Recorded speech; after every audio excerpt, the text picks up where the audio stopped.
آج جمعۃ المبارک کے اس موقع پر جو میری گفتگو کا عنوان ہے وہ ہے عربی سے محبت اور اس کے تقاضے۔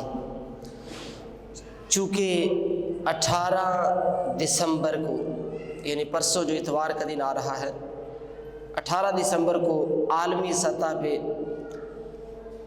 عربی کا دن منایا جاتا ہے،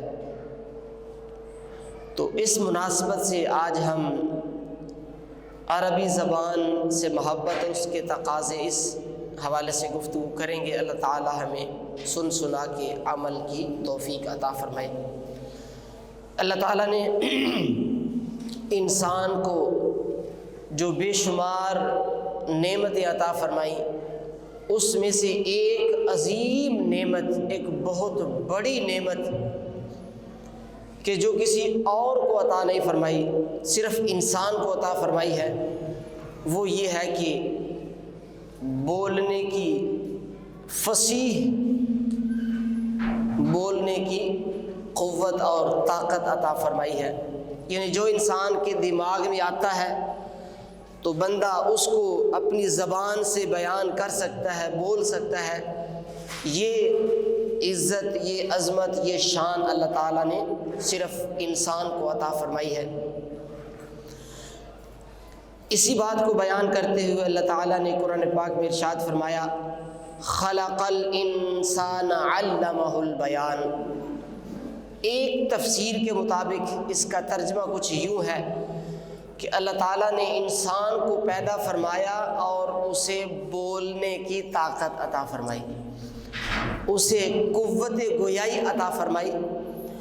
تو یہ اللہ تعالیٰ نے انسان کو بہت بڑی خوبی عطا فرمائی ہے۔ پھر دنیا میں ہم دیکھتے ہیں بے شمار لوگ ہیں اور بے شمار ان کی زبانیں ہیں۔ یعنی یہ اللہ تعالیٰ کی ایک قدرت کی نشانی ہے کہ سارے ہی لوگ حضرت آدم علیہ السلام کی اولاد ہیں، لیکن کوئی عربی بول رہا ہے تو کوئی انگلش بول رہا ہے، کوئی اردو بول رہا ہے تو کوئی فارسی بول رہا ہے، کوئی پشتو بول رہا ہے تو کوئی چائنیز بول رہا ہے۔ تو یوں سارے ہی حضرت آدم علیہ السلام کی اولاد ہیں، لیکن ہر ایک کی بولی مختلف ہے، مختلف رنگوں اور نسلوں کے لوگ ہیں۔ تو اللہ تعالیٰ نے اس چیز کو اپنی قدرت کی نشانی کے طور پر بیان فرمایا ہے۔ قرآن پاک میں اللہ تعالیٰ نے ارشاد فرمایا، وَمِنْ آيَاتِهِ خَلْقُ السَّمَاوَاتِ وَالْأَرْضِ وَاخْتِلَافُ أَلْسِنَتِكُمْ وَأَلْوَانِكُمْ۔ فرمایا کہ یہ اللہ تعالیٰ کی نشانیوں میں سے ہے، یہ زمین و آسمان کی پیدائش اور تمہاری زبانوں اور رنگوں کا مختلف ہونا، تمہاری زبانوں اور رنگوں کا مختلف ہونا یہ اللہ تعالیٰ کی نشانیوں میں سے ہے۔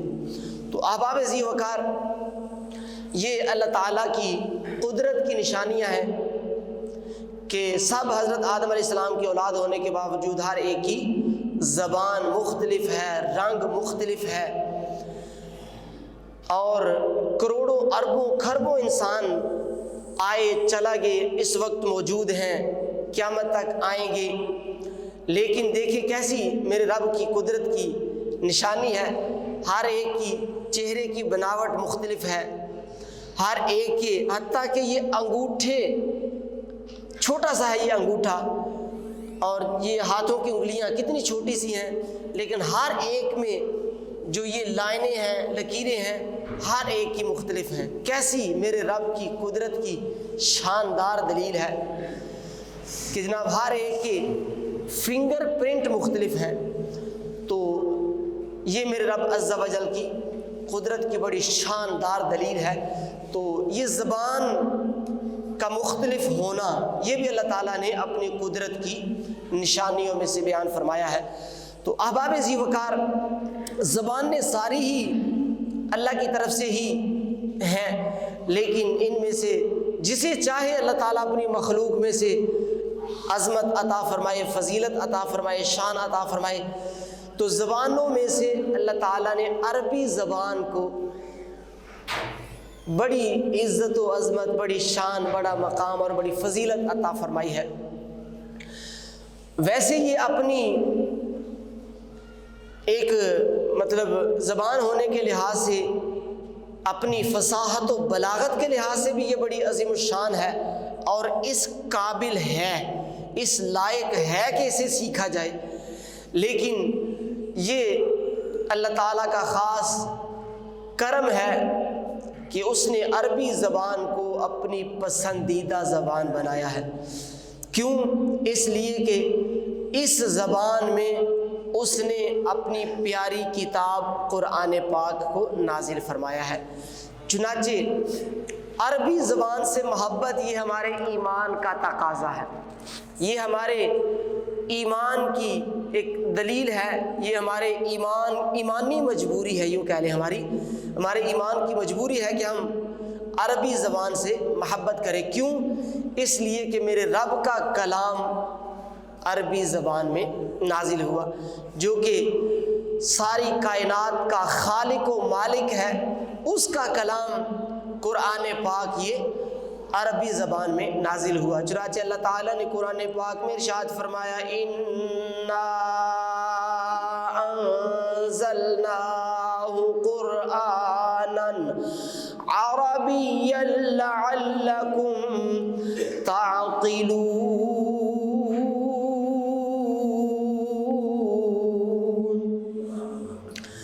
فرمایا کہ بے شک ہم نے اس قرآن کو عربی زبان میں نازل فرمایا تاکہ تم اسے سمجھ سکو۔ تو میرے رب کا کلام قرآن پاک یہ عربی زبان میں ہے، اور پھر یہ قرآن لے کے آنے والے جبریل امین اور نازل ہوا میرے آقا صلی اللہ تعالیٰ علیہ وسلم کے قلب اطہر پر۔ تو میرے آقا صلی اللہ تعالیٰ علیہ وآلہ وسلم بھی عربی زبان عطا فرما کے بھیجے گئے۔ میرے آقا صلی اللہ تعالیٰ علیہ وسلم کی زبان بھی عربی تھی اور آپ عربوں میں بھیجے گئے۔ اس کو بیان کرتے ہوئے قرآن پاک میں اللہ تعالیٰ نے ارشاد فرمایا، وَإِنَّهُ لَتَنزِيلُ رَبِّ الْعَالَمِينَ نَزَلَ بِهِ الرُّوحُ الْأَمِينُ عَلَىٰ قَلْبِكَ لِتَكُونَ مِنَ الْمُنذِرِينَ۔ فرمایا کہ قرآن پاک رب العالمین کی طرف سے نازل ہونے والی یہ عظیم الشان کتاب ہے، جو روح الامین لے کے آئے، اور اے محبوب آپ کے قلب اطہر پر اللہ تعالیٰ نے نازل فرمایا تاکہ آپ لوگوں کو ڈر سنانے والے ہو جائیں، تاکہ آپ لوگوں کو ڈر سنائیں۔ تو یہ اللہ تعالیٰ نے نازل فرمایا، یعنی اللہ تعالیٰ کی طرف سے نازل ہونے والی عظیم الشان کتاب جبریل امین لے کے آنے والے، وہ بھی فرشتوں کے سردار، اور جس نبی پر نازل ہوا وہ سارے نبیوں کے سردار۔ تو اس لیے جس زبان میں نازل ہوا وہ زبان ساری زبانوں کی سردار ہے۔ تو احباب ذی وقار، پھر میرے آقا صلی اللہ تعالیٰ علیہ وآلہ وسلم نے ارشاد فرمایا، احبو عربا لثلاث، فرمایا عربوں سے محبت کرو، عرب سے محبت کرو تین وجہ سے، عرب سے محبت کرو تین وجہ سے، لِأَنِّي عَرَبِيٌّ، فرمایا اس وجہ سے محبت کرو کہ میں عربی ہوں، وَالْقُرْآنَ عَرَبِيٌّ، اس وجہ سے عرب سے محبت کرو کہ قرآن عربی ہے۔ آگے ارشاد فرمایا، وَكَلَامَ أَهْلِ الْجَنَّةِ عَرَبِيٌّ، اور عرب سے اس وجہ سے محبت کرو کہ اہل جنت کی زبان عربی ہے، اہل جنت کی زبان عربی ہے۔ تو احباب ذی وقار، عربی زبان سے محبت یہ ہمارے ایمان کا تقاضا ہے، یہ ہمارے ایمان کا حصہ ہے، یہ ہمارے ایمان کی مجبوری ہے، ہماری ضرورت ہے کہ ہم عربی زبان سے محبت کریں، اس لیے کہ ہمارے آقا و مولا عربی ہیں۔ تو احباب ذی وقار، پھر عربی زبان سے محبت کا تقاضا کیا ہے؟ عربی زبان سے محبت کا تقاضا کیا، یعنی محبت تو کرنی ہے، یہ ہماری ایمانی مجبوری ہے، یہ ہمارا ایمان کا تقاضا ہے، ہم نے محبت کرنی ہے۔ تو محبت کا تقاضا کیا ہے، یعنی محبت کیا چاہتی ہے کہ اس سے عربی زبان سے محبت کی جائے کس انداز میں؟ تو اس کا تقاضا یہ ہے کہ عربی زبان کو درست انداز میں بولنے کی کوشش کی جائے، بولنا سیکھا جائے عربی زبان کو۔ عربی زبان سے محبت کا تقاضا کیا ہے کہ عربی زبان کو درست انداز میں بولنا بندہ سیکھے، اس کے لیے کوشش کرے، اس لیے کہ ہم عربی نہیں ہیں، ہم عجمی ہیں، تو ہمیں عربی نہیں آتی، تو ہمیں عربی سیکھنا پڑے گی، ہمیں عربی کے لیے کوشش کرنا پڑے گی۔ تو یہ عربی سے محبت کا یہ تقاضا ہے، عربی سے محبت کا یہ مطالبہ ہے، یہ ڈیمانڈ ہے کہ ہم عربی زبان سیکھیں اور درست انداز میں بولنا سیکھیں۔ تو یہ کتنا ضروری ہے، یہ کتنا اہم ہے ہمارے ایمان کی وجہ سے، یہ کتنا ضروری ہے، چونکہ قرآن عربی، احادیث عربی، ہماری دینی جو مسائل اصول و فروع ہیں ان کا ایک بڑا حصہ جناب وہ عربی میں، بلکہ جو صحابہ کرام علیہم الرضوان ہم تک دین پہنچانے والے اور پوری دنیا میں اسلام کا جھنڈا لہرانے والے، ان کی زبان عربی، کئی انبیاء کرام علیہ السلام کی زبان عربی تھی، اور پھر قبر میں اور اہل محشر اور اہل جنت کی زبان عربی ہوگی، قبر میں سوالات عربی میں ہوں گے۔ تو یوں عربی کتنی اہم ہے اور پھر دینی حوالے سے کتنی اہم ہے، اس کی میں چند مثالیں عرض کرتا ہوں۔ ایک تو قرآن پاک کو درست انداز میں پڑھنا سیکھنا یہ کتنا ضروری ہے۔ ایک روایت کا مفہوم ہے، ایک عربی کا جملہ ہے، رب قارئ للقرآن والقرآن یلعنہ، فرمایا بہت سے ایسے قرآن پڑھنے والے ہیں کہ قرآن ان پر لعنت بھیجتا ہے، قرآن ان پر لعنت بھیجتا ہے۔ اب کون ہے وہ قرآن پڑھنے والے؟ وہ ظاہرہ وہی ہے جو قرآن پاک کو درست تلفظ کے ساتھ اور جس طرح عربی لہجے میں پڑھنا چاہیے اس طرح نہیں پڑھتے۔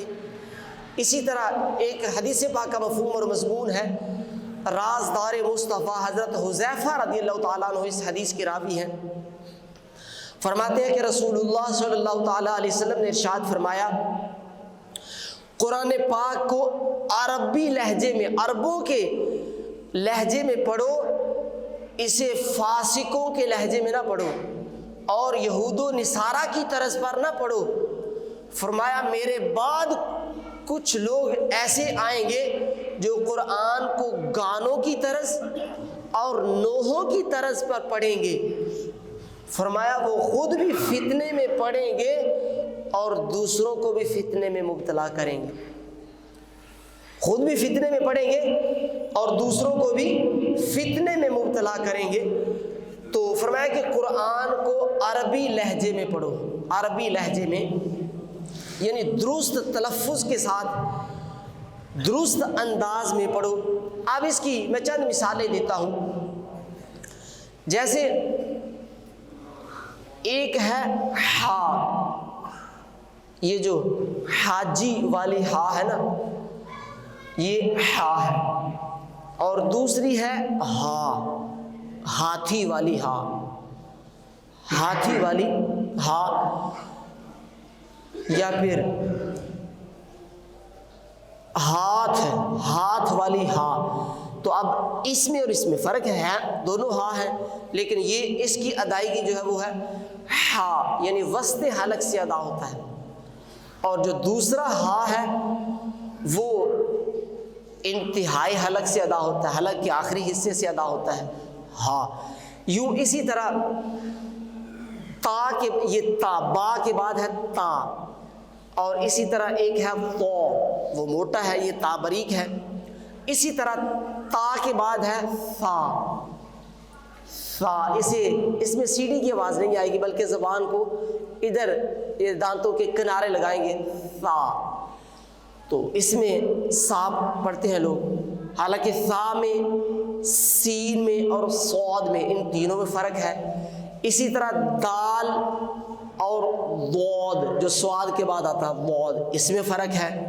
اسی طرح دال کے بعد ہے ذال، تو یہ بھی زبان کی نوک جو ہے وہ اوپر والے دانتوں کے کنارے پر لگے. ذال، اس میں بھی سیڑھی کی آواز نہیں آئے گی. ذال ذال. ذال اور زا میں فرق ہے، زا میں سیڑھی کی آواز آئے گی. اسی طرح قوف، ایک ہے موٹا قوف، کینچی والا کاف یا قاری والا کاف، اور ایک ہے کتاب والا کاف. اب ان دونوں میں فرق ہے، ایک ہے قوف موٹا اور ایک ہے کاف باریک. اب اگر ان میں فرق نہیں کیا جائے گا تو معنی بدل جائے گا. ایک ہے حمزہ اور ایک ہے عین. حمزہ اور عین میں فرق کرنا ضروری ہے، آ اور آ. تو توجہ یہ دلا رہا ہوں، سمجھانا یہ چاہ رہا ہوں کہ عربی زبان کو اس کے لہجے میں، عربوں کے انداز میں پڑھنا یہ کس قدر ضروری ہے. جیسے قرآن پاک میں قل هو اللہ احد، قل قاف موٹا ہے، اس کا مطلب ہے کہہ دو، فرما دو، کہہ دو کہ اللہ ایک ہے. اگر قل قاف موٹے کی جگہ کاف کو باریک پڑھا جائے، کل، اس کا معنی ہے کھا لو. اب کتنا فرق ہوا، معنی میں کتنا فرق آ گیا.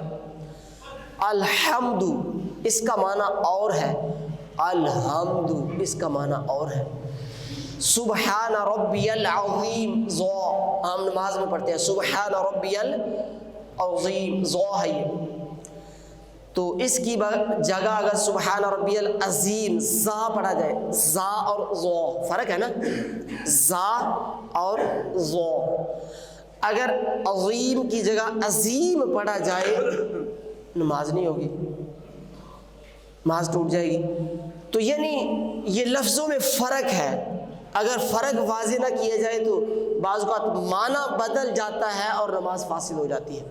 اس سے آپ اندازہ لگا سکتے ہیں کہ یہ عربی زبان یا قرآن پاک کو درست انداز میں، قرآن پاک کو درست انداز میں پڑھنا سیکھنا یہ کتنا ضروری ہے، کہ یہ ہمارے گویا دین کا ضروری حصہ ہے. بلکہ یوں کہہ رہے ہیں فرض عین ہے.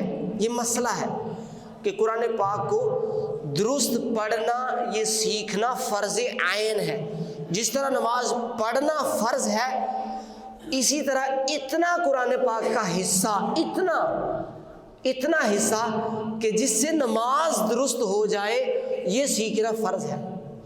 یعنی چاہے کوئی ایک دو سورت ہی بندہ سیکھ لے کہ جو نماز میں پڑھنی ہوتی ہے، یہ کتنا ضروری ہے. لفظ اللہ اکبر، لفظ اللہ اکبر، اب اگر اس کو کوئی تھوڑا سا کھینچ دے، اللہ، اس کو اگر یوں کوئی پڑھے اللہ، الف کو تھوڑا سا، حمزہ کا تھوڑا سا کھینچ دیا.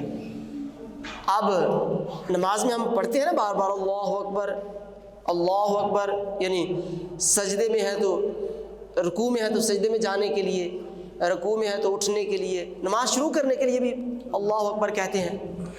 تو اب اگر لفظ اللہ کو اللہ تھوڑا سا کھینچ دیا، نماز ٹوٹ جائے گی. اور اگر شروع میں کیا تو نماز شروع ہی نہ ہوگی. اکبر کو تھوڑا سا کھینچ دیا، اکبر، نماز ٹوٹ جائے گی. یعنی توجہ یہ دلا رہا ہوں، سمجھانا یہ چاہ رہا ہوں کہ یہ عربی زبان، یہ قرآن پاک، یہ جو ٹھیک ہے نا، یہ درست انداز میں پڑھنا کتنا ضروری ہے، کتنا اہم ہے، کہ اگر اس میں تھوڑی سی بھی کمی بیشی ہو جائے تو بعض اوقات نماز ضائع ہو جائے گی، اور قرآن پاک پڑھنا ہے تو ثواب کی بجائے الٹا گناہ ہوگا. تو یہ ہے عربی لینگویج، عربی زبان. تو یہ سیکھنا یہ ہماری ایمانی مجبوری ہے، یہ ہماری ایمانی ضرورت ہے، یہ ہمارے ایمان کا حصہ ہے، اس کے بغیر چارہ نہیں ہے.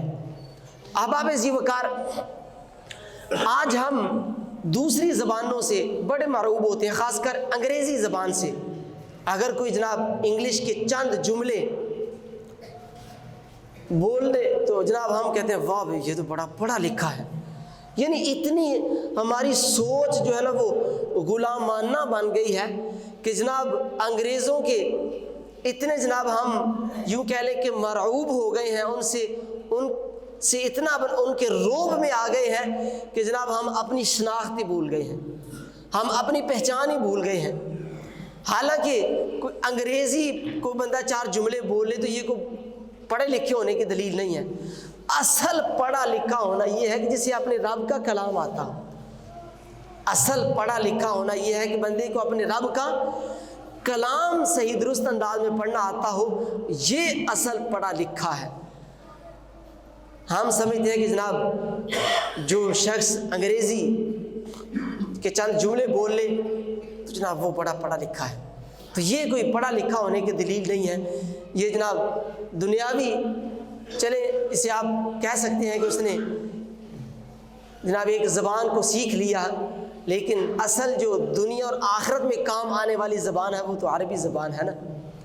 آپ دیکھیں انگریزی سیکھنے کے لیے اور دیگر زبانیں، میتھ ہے اور دیگر جناب اس کے لیے ہم کتنی کوشش کرتے ہیں. میڈیکل کی زبان ہے، ٹھیک ہے نا، اس کو سیکھنے کے لیے کتنا سرمایہ لوگ خرچ کرتے ہیں، کتنی کوشش کرتے ہیں. لیکن عربی زبان سیکھنے کے لیے مفت بھی ٹائم نہیں دیتے، مفت سیکھنے کے لیے ٹائم نہیں دیتے. کتنے افسوس کی بات ہے، کتنے افسوس کی بات ہے کہ جو ہمارے رب کا کلام ہے اور جو ہمارے ایمان کا حصہ ہے، جس کے بغیر ہمارا جناب نہ تو نماز درست ہو سکتی ہے، نہ جناب ہم ثواب حاصل کر سکتے ہیں، بلکہ الٹا قرآن پاک پڑھیں گے تو گناہ ہوگا، وہ زبان سیکھنے کے لیے ہم کوئی کوشش نہیں کرتے. حضرت فاروق اعظم رضی اللہ تعالیٰ عنہ، آپ نے خانہ کعبہ میں 2 شخصوں کو دیکھا کہ وہ عجمی میں کلام کر رہے ہیں، تو آپ نے فرمایا کہ عربی کا اہتمام کرو، اس کے علاوہ میں ٹائم ضائع نہ کرو. یعنی آپ کے فرمان کا مفہوم کچھ یوں ہے کہ اس کے علاوہ میں کوشش نہ کرو، عربی زبان کا اہتمام کرو، اس کے علاوہ میں کوئی فائدہ نہیں ہے. تو دیگر زبانیں ضرورتاً سیکھنی جائز ہیں، سیکھنی چاہیے، لیکن ان کو سب کچھ سمجھ لینا، ان کو ہی سب کچھ سمجھ لینا یہ کوئی دانش مندی نہیں ہے، یہ کوئی سمجھداری نہیں ہے، بلکہ عربی زبان سیکھنا یہ ہماری ضرورت اور ہماری ایمانی مجبوری ہے. اس کے لیے کوشش کرنی چاہیے. اور کریم آقا صلی اللہ تعالیٰ علیہ وسلم نے جو ہمارے معاملات میں جو عربی زبان کے جو جملے ارشاد فرمائے ہیں ان کو اپنانے کی کوشش کرنی چاہیے.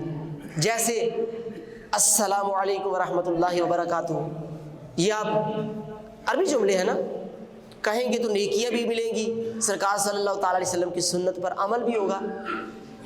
اسی طرح کسی نے کوئی آپ کا بھلا کیا ہے، آپ کے ساتھ کوئی ہمدردی، کوئی خیر خواہی کی ہے، تو اس کو تھینک یو کہنے کی بجائے جزاک اللہ کہیں. عربی جملے ہیں نا، میرے آقا صلی اللہ تعالیٰ علیہ وسلم کی پیاری زبان ہے نا. اب سنت پر عمل کا ثواب بھی ملے گا، فائدہ بھی ہوگا. یوں اسی طرح کوئی چیز اچھی لگے تو ویل ڈن، گڈ، زبردست کہنے کی بجائے ماشاء اللہ، سبحان اللہ، عربی جملے ہیں. تو یوں میرے آقا صلی اللہ تعالیٰ علیہ وسلم کی زبان، جو میرے خالق و مالک کی عطا کردہ جو زبان ہے یہ عربی، تو اس کے جملے بولنے کی پریکٹس کیا کریں، کوشش کیا کریں، تو انشاءاللہ اس کی برکتیں ملیں گی، ثواب ہوگا. اور عربی زبان میرے آقا کی زبان سے محبت کی بھی ایک دلیل ہے. جب سرکار صلی اللہ تعالیٰ علیہ وسلم سے محبت ہے تو کیا میرے آقا کی زبان سے محبت نہیں ہونی چاہیے؟ سبحان اللہ، سبحان اللہ. میرے آقا کی زبان سے محبت نہیں ہونی چاہیے؟ ہونی چاہیے نا. تو اس لیے اپنے دنیاوی جو معاملات ہیں اس میں بھی یہ عربی زبان کے جملے جو ہیں یہ بولنے کی کوشش کیا کریں. اللہ تعالی ہمیں قرآن پاک درست انداز میں سیکھنے کی توفیق عطا فرمائے۔ تو اس کے لیے الحمدللہ دعوت اسلامی ایک ایسا منفرد تنظیم، تحریک، پلیٹ فارم ہے، ادارہ ہے کہ جو صرف یہ نہیں ہے کہ ادارے تو ہیں نا ہمارے سینکڑوں کے حساب سے، کم و بیش 6000 ادارے ہیں، مدرسۃ المدینہ، جامعۃ المدینہ، جہاں بچوں کو ناظرہ، حفظ، عالم، مفتی کورسز کروائے جا رہے ہیں۔ اس کے علاوہ ہزاروں ادارے ایسے ہیں جس میں بڑے لوگوں کو مسجد مارکیٹوں میں، نہ محلوں میں، فیکٹریوں میں بڑے افراد کو قرآن پاک پڑھایا جاتا ہے، بڑے افراد کو قرآن پاک درست انداز میں پڑھنا سکھایا جاتا ہے۔ تو الحمدللہ اس کے لیے میں حاضر ہوں اس مسجد میں۔ آپ صبح نماز کے بعد بیٹھیں، مغرب کے بعد بیٹھیں، ٹھیک ہے نا، عشاء کے بعد بیٹھیں، تشریف لائیں، آئیں، میں انشاءاللہ آپ کو فری فی سبیل اللہ پڑھاتے ہیں۔ ہم صبح بھی ہماری کلاس لگتی ہے، شام کو بھی کلاس لگتی ہے، قاری صاحب بھی پڑھاتے ہیں، میں بھی حاضر ہوں۔ آئیں آپ جو بڑے احباب ہیں ہمت کریں۔ یہ نہیں ہے کہ بعض سوچتے ہیں میں تو اب بڑا ہو گیا ہوں کیسے سیکھوں، شرم آتی ہے، نہیں، صحابہ کرام علیہم الرضوان نے جو دین سیکھا ہے یہ بڑی عمر میں سیکھا ہے۔ سرکار نے 40 سال کی عمر میں اعلان نبوت فرمایا تھا نا، تو صحابہ کرام علیہم الرضوان کی عمریں بڑی تھی، 40 سال، 30 سال، 50 سال، بڑی عمر میں سیکھا انہوں نے، تو اس میں شرم نہیں کرنی چاہیے۔ تو سیکھنے کی کوشش کریں، اللہ تعالی ہم سب کو عمل کی توفیق عطا فرمائے، آمین۔